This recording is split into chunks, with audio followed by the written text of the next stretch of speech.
All right. Open.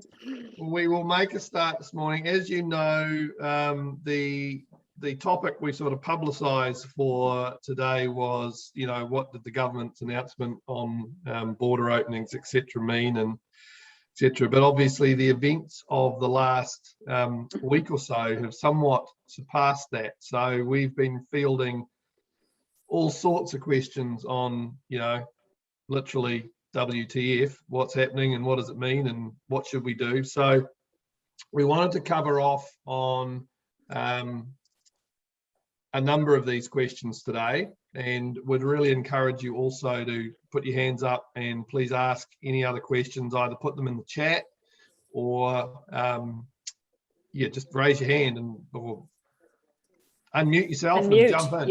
Yeah, feel free to jump in. We want this to be a conversation, not a monologue. So I'm hoping everyone can see the screen with the list of questions. You can, good. So these are just some of the things that we've had covered and we'll run through. Obviously, what does the government's plan mean? What should I do with my rates? You know, a lot of people had set rates based on the Aussie bubble, and now there is no Aussie bubble, and obviously lockdowns and what's happening. Should I change my deposit terms or my terms and conditions, and how do I tighten that up? There's been some press around these nasty operators who wouldn't refund people that had made bookings. Yeah, what does COVID clean mean? There's obviously been a lot more attention on that in the last week or so. The age-old, why aren't I getting bookings when everyone else is? We can chat a little bit about that. What can I be doing right now? What should I be doing so that when people are out and about and looking to book again, what can I do? And last one, which is coming up obviously a lot in the last week, as everyone's either had to pay out money or are seeing bookings cancel, is just how do I reduce my costs? And how do I, you know, reduce my outgoings when I haven't got any income?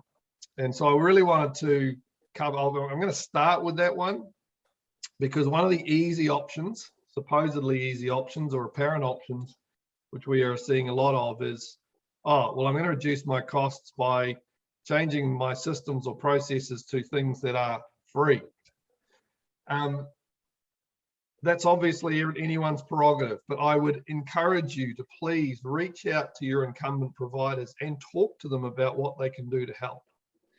We've already chatted internally, as most of you, anyone who's on ResBook, etc., will know. Last year we offered discounts through the lockdown periods and beyond. If this lockdown gets extended, and you know, my personal view is it will, then we will look to offer discounts again to support you. But regardless of that, talk to your operators, talk to your partners, the people that provide you your systems and services, and see what they can do to help. Because the cost of change is not insignificant, and obviously it's learning, it's process, it's, you know, and there will be potentially some physical cost to change.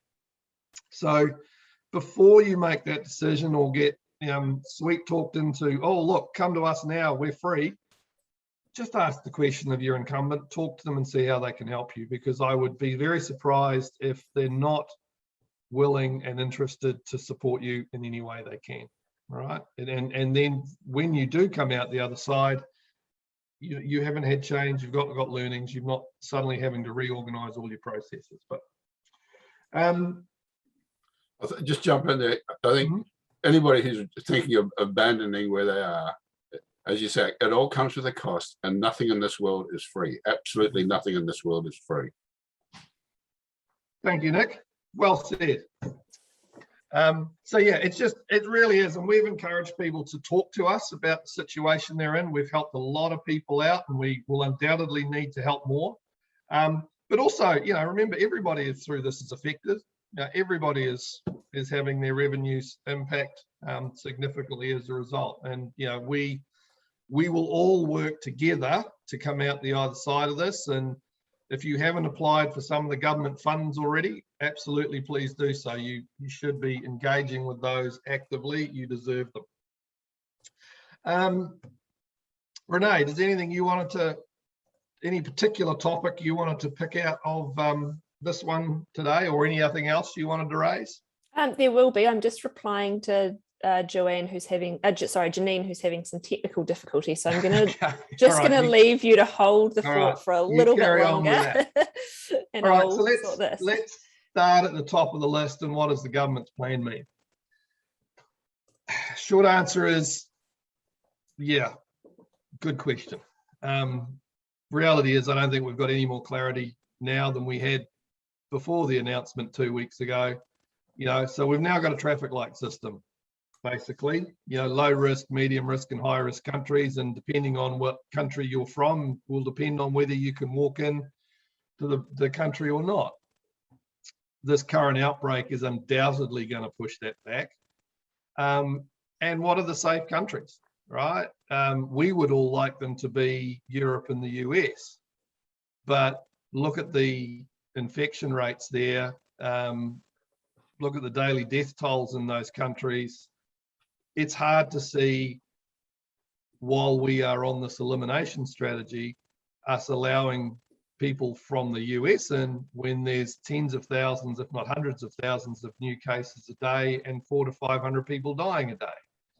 The UK yesterday recorded something like 40,000 cases and had 107 deaths.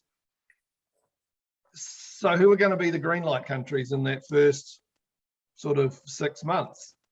Probably destinations that mean very little to us in terms of actual volume. So, is that going to encourage people to travel? Possibly not. So the only answer here is vaccination rates. We must get our vaccination rates up. And a couple of us were chatting before we formally started as to where we're at with all of that. We're at what, 22%. We need to be significantly higher. I'm not sure why the government sees an issue with setting a target, but any of us in business know if you don't set goals and targets, you don't achieve anything. So if we're not at 80+%, we don't get herd immunity, we don't open up borders. So right now, I don't think that government's plan means anything. And Nick, you asked last time, should you be taking bookings in March? And again, as I say, I can't answer that question. But the more obviously things roll out, and we're now basically into September, it's harder and harder to see that being a reality unless we significantly increase our vaccination levels. So that, for me, that's the only answer right now. But I think, sorry. Go on. So, but I think that question does lead really nicely into the fact that people are still dreaming of coming to New Zealand. If nothing more, the way that the perception of how New Zealand has handled COVID over this last 18 months has been very positive for our destination image. And people are, like, I've got friends overseas, as do I'm sure all of you, who are very envious of the environment that we are in and do want to visit or come back. So that's positive. And it leads really nicely into your question, Nick, around should I take bookings for March? And a couple of the questions that we have been getting are around what should my deposit terms be and what should my terms and conditions be? So sure, you could actually take bookings for March, but let's talk about what sort of deposits you might want to attach to those bookings, or what sort of terms and conditions you might want to attach to those bookings. Absolutely. Yeah. Thanks, Renee. Just getting back to the target, I think one of the reasons that they're reticent about setting a target is if you say it's going to be 80, 85, whatever number you choose, is the non-vaxxers are going to be able to say, well, that makes allowances for us. There we can be part of that number. We don't have to do it. We've just got, I mean, I've got a couple of them in my family and I want to beat them against the wall, but you can't do that these days. So, so I think the strategy is to just push it and push it and push it and eventually make them feel guilty about them. But some of them, you're not going to be able to do that at all. And in terms of the other one about taking bookings for next year, I think I've had to think about it since, and I think the idea is that the world is very aware of what the travel restrictions are now, and if you are not aware that your booking is liable to be forfeited in some shape or form, you're fooling yourself. And Jess, I'm going to go to taking a deposit, a non-refundable deposit, because you put a hold on that room and I can't sell it to a Kiwi. And so that, as you say, leads really nicely into those next couple of topics. And one thing I would encourage you all to do is look at your terms and conditions and your deposit terms. This is the time to revisit. Look what some of your peers in the industry are doing. Look around what others are doing. And yeah, I'm sorry, if you're booking now and aren't expecting that you could lose a deposit as a result of COVID, then you're living in fairyland.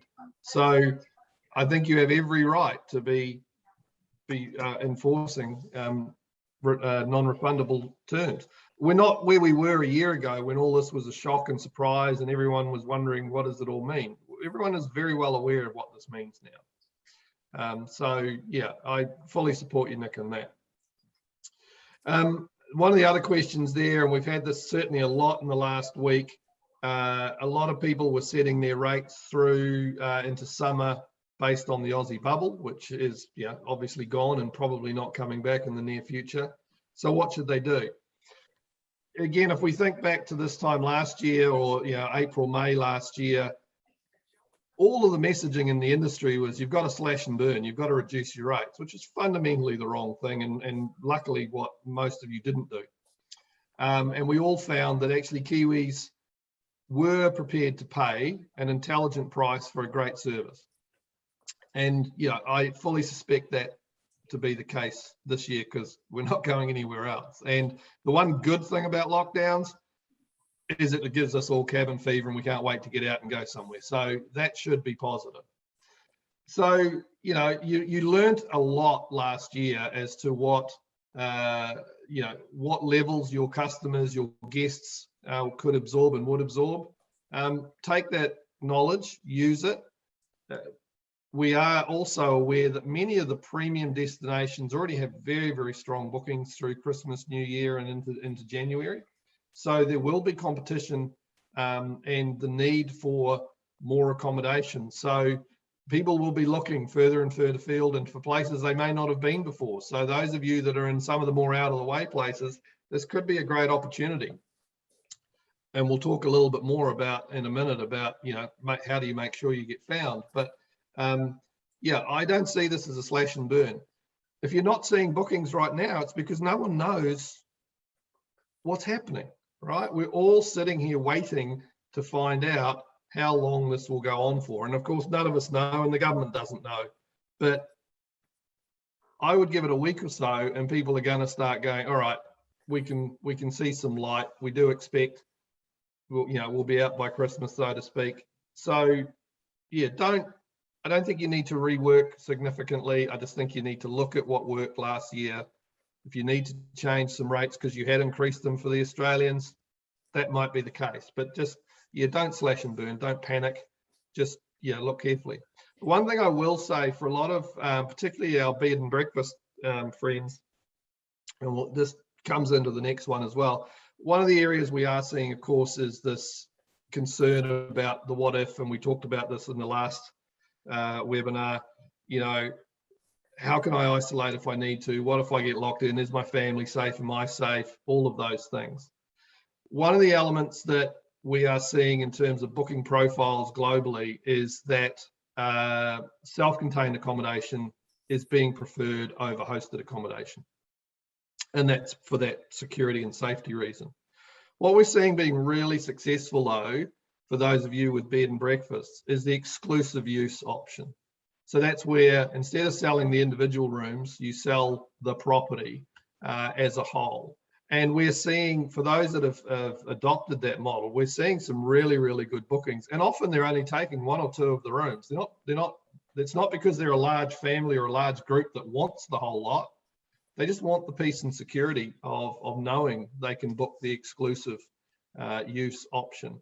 And that's something, obviously ResBook allows you to do, most booking systems will allow you to do. So if you're not sure about that, talk to your provider, work out a rate that's intelligent. It's the sum of all X rooms minus a little bit, But you may well find that's an incredibly attractive offer and option for people to book your property. So if you're wondering about, why aren't people booking us right now, try that, right? It's worth a shot to see if it works. And I think you may find that it works really well. And we're happy to chat with people offline on what that means, or how you do that, should you wish to. Can I just add a really quick thing in there? Mm-hmm. Can you try and, if you're not sure, can you try and book yourself? Mm-hmm. So when was the last time that you actually went through your own booking process to book your property? Not only on computer or laptop, but also on your phone. Because what often happens is we think, oh yeah, everything's sorted, everything's in a good shape, but actually, there's a bit of a hiccup here, or, oh God, this form's a bit long. And so if you're thinking that, your customer probably is as well. So worth just going this afternoon or sometime this week, popping some time aside and just actually going through the process of trying to book yourself. Absolutely. Which sort of touches on the next question of what can I be doing to getting ready? And there's no end of things. Obviously, there's always something can be done, and lawns to be mowed and gardens to be tidied up, etc. But in terms of promoting yourself, write a blog, put it on your website. Go out, try booking yourself online. Look at the content on your website and see, whether it still reflects. Take some beautiful photos of, some of these pseudo spring mornings, or talk about what's happening in the garden or what your plans are for the summer. And write a blog, put some content out there, because that's good for Google, it's good for you, and it will be of interest to all those people around you who are interested in your property. Put some content on your social media. When was the last time you posted on your social media? And again, it might just be a photo of the garden. It could be something, not just, because I'm sure your gardens are beautiful, but it could be your morning coffee, some muffins that you've just baked, something that really resonates with what it is that's happening now. You don't have to be fake. Don't try and be something or someone that you're not. Really connect. And as people reply or respond, even if they are your aunt, your daughter, your next door neighbor's best friend, reply to them and have a conversation with these people, because that then helps with that content online. And you're starting to build that little online community, and that then helps with other people finding you and seeing what it is that you're doing. Absolutely. Thanks, Renee. And then following that, go online, look into Google, look into the TripAdvisor, look into all of the online channels and check out your reviews and see if there's reviews that you haven't responded to. It doesn't matter how old they are. Answer them now in a positive, productive way so that people can see, you're open. Because I can tell you that we've probably lost another 10% in the last week of the industry. It's very, very sad. So are you open? Make sure people can see there's life, and also that you are interested in what people say and are saying about you. Also, this is a great time to obviously take some time if you are wanting to add to some of the things you do. We've talked in the past about things like reputation management. If there's tools and services that you want to learn more about, this is a great time to do it so that you can bring them into your business, and they're there to support your customers as they do start to stick their heads out and start booking again. As Renee said earlier, internationally, they really want to come here. We do, and when we do make it easier for them to do so, they will come in droves. So think about how you're going to manage that flow and that hopefully significant load of emails and communication. So what tools could you be using to really support and assist you? Many of these are not expensive. They're not going to add a significant cost. They are going to save you a lot of time and energy. And as I said, the other one is, just go through and read your deposit terms, read your terms and conditions, make sure they're updated, possibly flick them off to your lawyer and make sure, are they current for all the health and safety requirements? Are they current for, any legislation changes? Just a really good time to spring clean your digital cupboards as well as your physical cupboards. Renee, anything else on that one? No, I think I could talk to the cows come home about ideas within the digital space, but I'm also very conscious of time. So I'm sure we could do another little thing on that. So we've touched on some really good quick wins and some good little check-ins. But just taking the time to, like John said, to check what you've got in place, and does it still ring true? Does it still resonate? And is it still aligned with who you are today? Absolutely. So the COVID clean one, hopefully you've all seen, you're aware of where these resources are. If not, check with Qualmark, check with Tourism New Zealand. Qualmark has one, and there's a tourism trade checklist, which will be very helpful for when you do start working with, or when you are working with agents.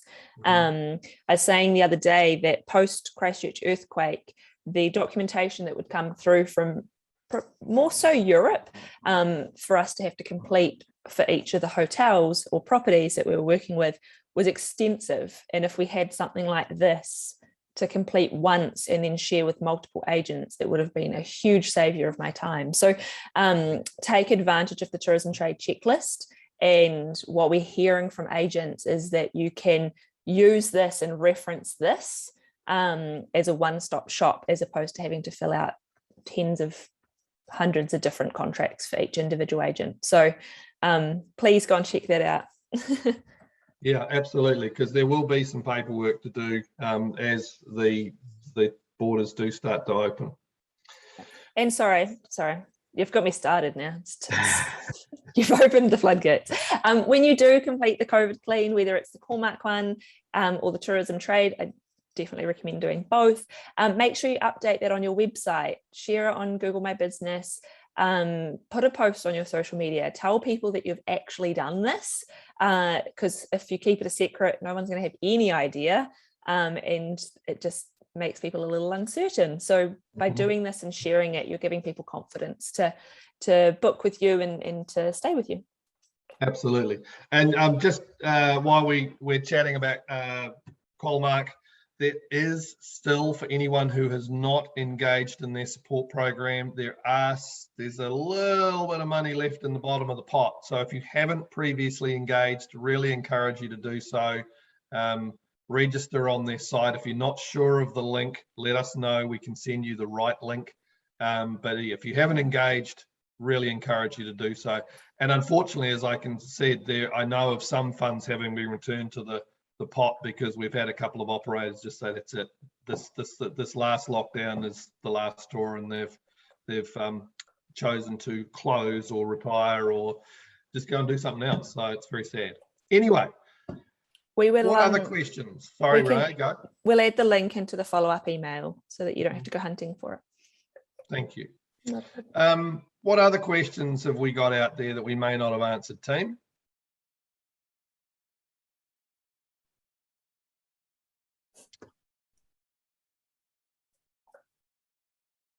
Let's just try to see, what have we got in the chat?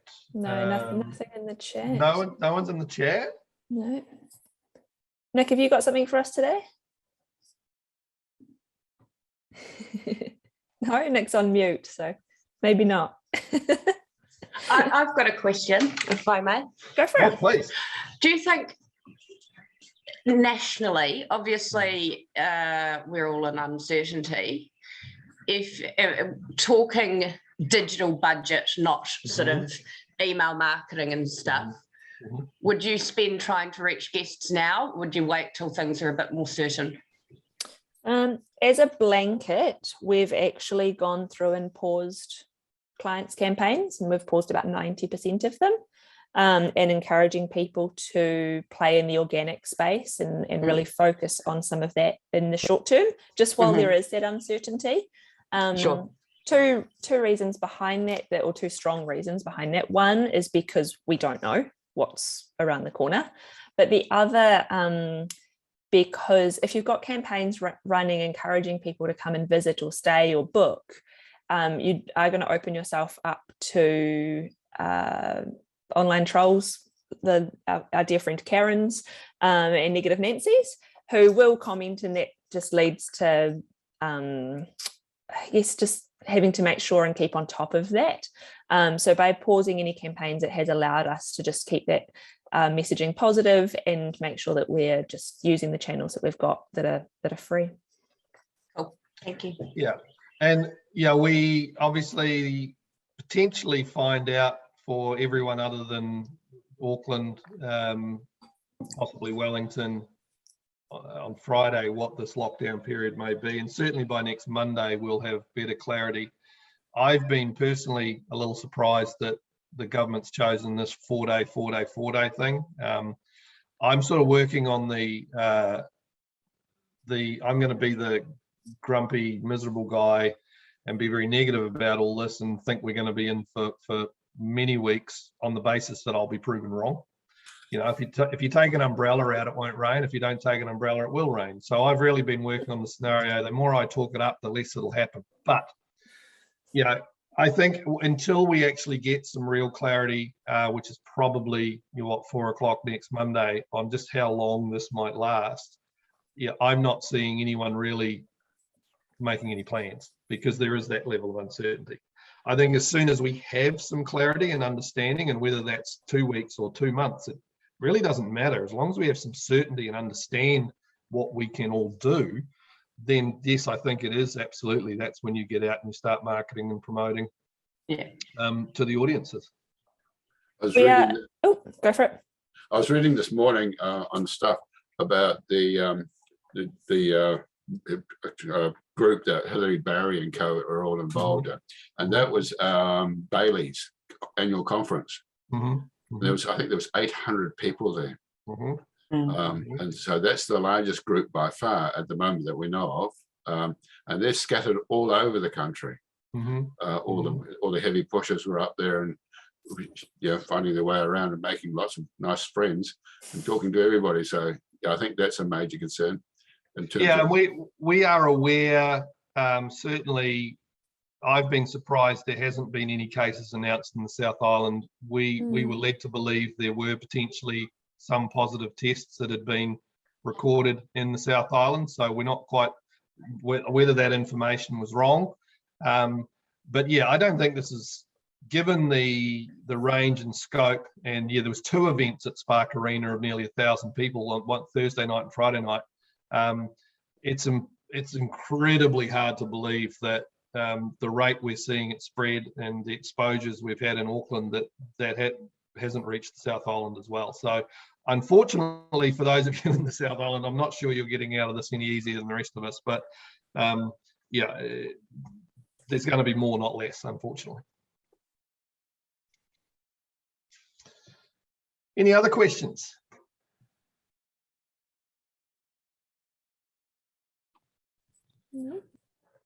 It's a quiet group here. Look at that, and we've come in bang on time. They're a very well organised and well arranged group. So well done, everybody. Really appreciate your time, and hopefully there was some value in that.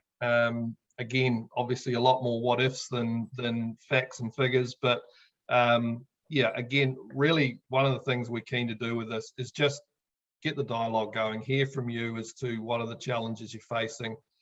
As I said earlier, you don't have to wait until these sessions, and please do reach out, please ask questions, just keep in contact, keep talking to us so that we know you're well, and if there is anything at all you need, let us know. And not just us, whether you work with Star or Seacom or Little Hotelier, whoever it is, keep engaged, talk to them, let them know what you need. I'm sure they want to hear from you and will do anything they can to support you through these challenging times. We'll obviously reach out again once we do know hopefully have some clarity after next Monday. And we'll, as I say, we'll probably in our next session have Gina join us from MIQ so she can share what is MIQ like for our potential guests. So for those that have not and don't know what's happening in MIQ, Gina can give us the hands-on experience, but also what's it like living in a community where COVID is endemic and is everywhere. As we talked, we started by saying, obviously rates in the UK and US are still very, very strong.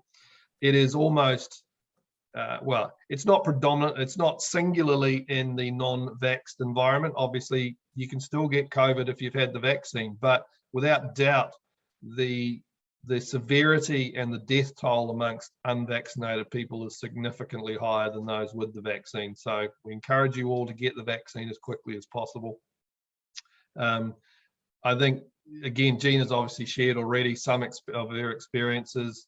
Get used to masks. We're going to have, masks are now part of our, it's like putting on your underpants. You're going to have to put on your masks to go out, people, because we're living with masks for a long time to come. So find a mask that's comfortable and that you like and looks fashionable, and you're not unhappy to be seen wearing, because it's going to be part of your apparel and your fashion for a number of years probably to come. So, but there's a lot of other stuff that she can share with us, so we look forward to having that conversation with you.